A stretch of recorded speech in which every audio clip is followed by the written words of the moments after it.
거래를 하실 때 손실이 반복되다 보면 심리적으로 누구나 상당한 압박을 받습니다. 이런 심리적인 요인이 거래에 얼마나 중요한 역할을 하며 얼마나 큰 영향을 주는지 실거래를 한 번이라도 해본 사람이라면 누구나 공감을 하실 거예요. 그리고 손실이 날 때 어떻게 내가 심리적으로 대처를 하는가, 이렇게 심리적으로 내가 압박을 받고 자꾸 잘못된 습관이 반복되는 원인은 무엇인가, 오늘은 이 부분에 대해서 한번 이야기를 해볼까 해요. 도대체 마인드 컨트롤이 왜 나는 잘 안 될까? 어떤 이유 때문에 그렇게 되며, 그리고 앞으로는 나는 어떤 거를 주의해야 될까? 그래서 오늘은 이런 손실이 날 때 나를 지배하는 심리가 무엇이며 이제부터 어떻게 대처를 하는가에 대해서 한번 이야기를 해보는 시간을 가져보겠습니다. 손실이 날 때 심리를 지배하는 습관.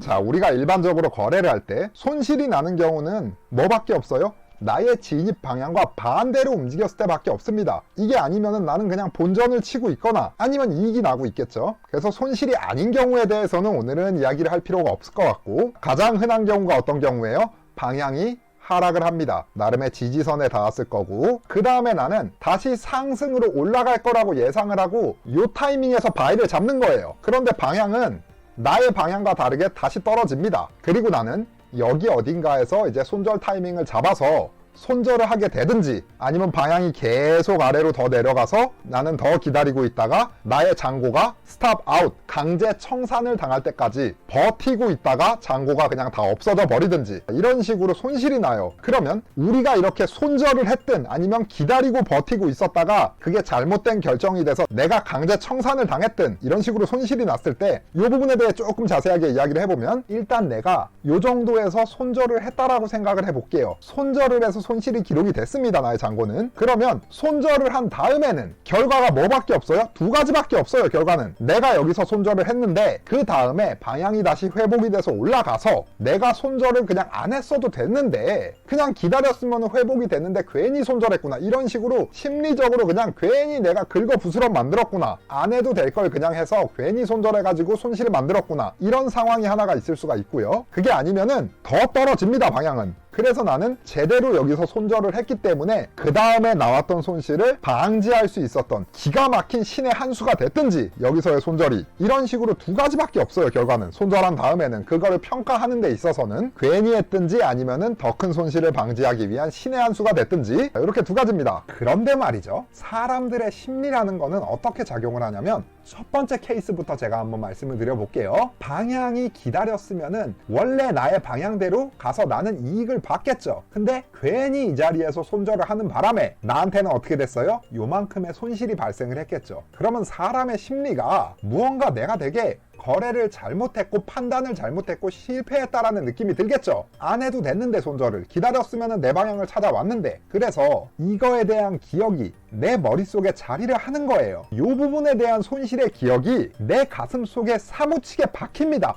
왜 그럴까요? 왜 그렇게 머릿속에 박히듯이 기억이 날까요? 눈에 보이는 마이너스 금액이 있었기 때문에, 내 잔고에 마이너스 찍힌 거를 내가 봤기 때문에, 그래서 내 머릿속에는 이거에 대한 인상이 강하게 기억되게 남는 거예요. 그래서 다음번에도 비슷한 상황이 오면 사람들은 이제 어떻게 행동을 한다? 요 타이밍에서 바이를 들어갔어요. 근데 떨어집니다. 버티고 기다립니다. 왜? 옛날에 내가 여기서 괜히 손절했다가 이만큼을 손해본 기억이 있으니까 내 마이너스 잔고를 내 눈으로 확인을 했고, 그게 나의 뼛속 깊이 가슴 깊이 사무쳤기 때문에, 그래서 그 본전 심리가 있어서 사람들은 이번에도 그렇게 될 줄 알고 요 타이밍에 그냥 하염없이 기다리다가, 그러다가 정말로 다시 회복이 돼서 방향을 찾아오면은 다행이지만, 이런 식으로 10번을 버티기를 했는데, 근데 그 중에 9번이 방향을 다 찾아오더라도 한 번 아래로 곤두박질 치는 날에는 그 9번 쌓아왔던 그 모든 금액이 다 날아가면서 그 마지막 한 번으로 다 무너집니다. 이래서 사람들의 심리가 한 번 이런 식으로 손절 잘못했다가 마이너스가 한 번 나면은 그 다음부터는 이 기억이 너무나 강하게 인상에 박혀서 자꾸 버티게 되는 습관이 있는데,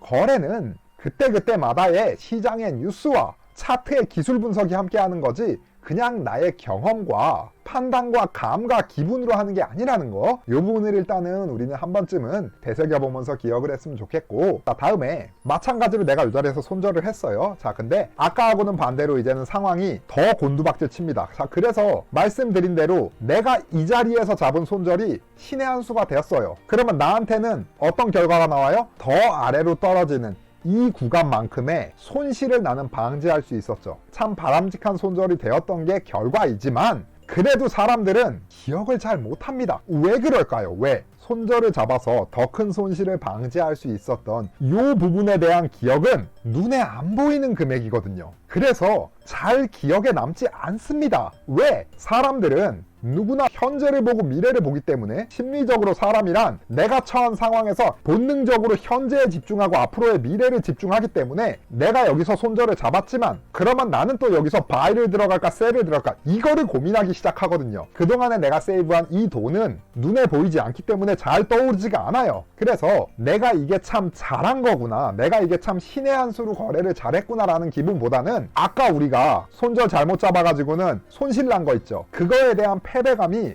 여기서에 대한 성취감보다 훨씬 크다라는 거예요. 사람의 심리가 그렇습니다. 그래서 누구나 손실이 나고 있을 때 자꾸 버티기 하는 습관이 발동이 되는 거예요. 여기서 손실 났던 거를 잊지를 못하기 때문에, 여기서 내가 세이브했던 것보다는. 그런 심리가 거래에서 발동이 될 수 있기 때문에 자꾸 이렇게 마음과 기분과 나의 경험을 쫓아가기보다는 이성적으로 기초 분석과 기술 분석에 주의를 해야 된다는 거. 손실이 나고 있다면 이 부분을 한 번쯤은 되돌아보고 기억을 하셨으면 좋겠습니다. 또 한 가지 우리가 생각해 볼 수 있는 거는 손실이 나요. 뭐 예를 들면 똑같은 자리에서 바이 들어갔는데 떨어집니다. 이거는 레버리지를 잘못 사용하는 거하고도 연관이 된 내용일 수도 있어요. 만약에 내가 증거금 비율을 2000%로 사용한다, 1000%로 사용한다, 500%로 사용한다, 100%로 사용한다, 이거에 따라서 내가 방향이 반대로 움직여서 손실이 나고 있을 때 이거를 얼마만큼 버틸 수 있는가, 버틸 수 있는 능력이 달라지겠죠. 내가 레버리지는 몇 배를 쓰고 있고 지금 거래하는 상품이 어떤 상품을 몇 낫을 진입을 해서, 그래서 지금 현재 차트에서는 몇 핍 정도의, 몇 포인트 정도의 손실이 나고 있는데 이거를 내가 어디까지 버틸 수가 있는가. 진입 낫수에 따라서 증거금 비율이 달라질 거고, 그 증거금 비율에 따라서 버티다가 더 이상 버틸 힘이 없어서 내가 그냥 강제 청산을 당하든지 아니면 버티다 다시 회복해가지고 올라오든지. 그래서 이거는 현재의 레버리지와 상품과 진입 라수를 판단을 하고 들어가야 돼요. 왜냐? 이런 상황이 나올 수가 있기 때문에 나의 방향과 반대로 움직여서 손실이 나고 있을 때 내가 버텨야 될 그 상황에 대비를 해야 되기 때문에 이거를 계산을 하고서 들어가야 돼요. 만약에 내가 거래를 하는데 증거금 비율이 2000% 이상이다? 그러면